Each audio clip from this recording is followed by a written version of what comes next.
Developed by Ktulhu Solutions, Metropolis Lux Obscura is a dark, gritty film noir tale, and it's a match 3 game. Yeah, not exactly two genres that you see together that often. Think Candy Crush, but with boobs. You play as Jon Lockhart, who's recently been released from prison after supposedly murdering his best friend. But now you're out looking for work and wanting to catch up with old friends to find out who set you up. So let's take a look and see what this game's all about. From violent bars, to sleazy strip clubs, to corrupt cops, Metropolis has got it all, plus a fight on every corner. It's the kind of place where there's no real good guys here. Everyone's tough but easily give in to their vices. Jon's about as close to a hero as you're gonna get, with his trench coat and Yankee hat, but even he gets into fights at the drop of a hat. The young and the foolish. So full of piss and vinegar. Let's dance. He protects the women around him, but also sleeps with every single one he meets, and I mean all of them.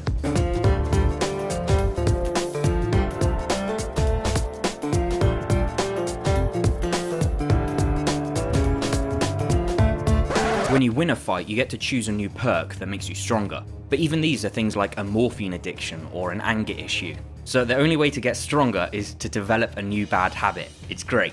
It's like, in order to survive in this city, you need to be as messed up as possible. Along the way, you have a few decisions to make that affect the story, as well as getting to decide where you want to go next. And all of this has consequences, as past choices may come back to haunt you. They lead on to one of the game's 4 endings, and let's just say that none of them are particularly happy. What really makes the game stand out though, are these fantastic comic book graphics. Every character oozes personality, and are great caricatures of lowlifes and criminals. Give me your cash. Yeah, I don't think so, Elvis. I'll think again, Colonel Tom. Shit. So the game's a match 3 game. Line up 3 symbols in a row and they disappear, causing the other blocks to drop around them. Most of the symbols are attacks like punches or kicks, with more added as the story goes on, or as you upgrade Jon. There's also healing tiles, ones that increase your rage, and ones that you want to avoid because they hurt you. Enemies attack back at a fixed rate, whether it's every turn, every 2 turns, every 3 turns, and you need to kill them before they kill you.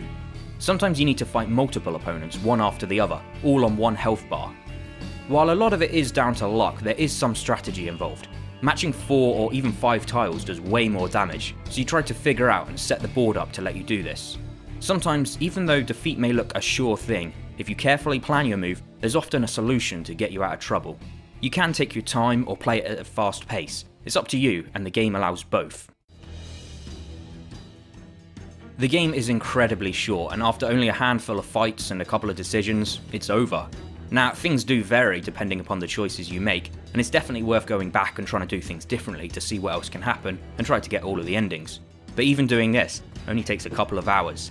It's a very easy platinum to get, but it's a shame. The game has some good ideas, if only they were fleshed out a bit more. You start to enjoy leveling up and getting perks to match your playstyle, and then the credits roll. It does the hard job of creating a world you want to explore, but doesn't give you enough time in it. It needs more twists, more turns, and more characters along the way.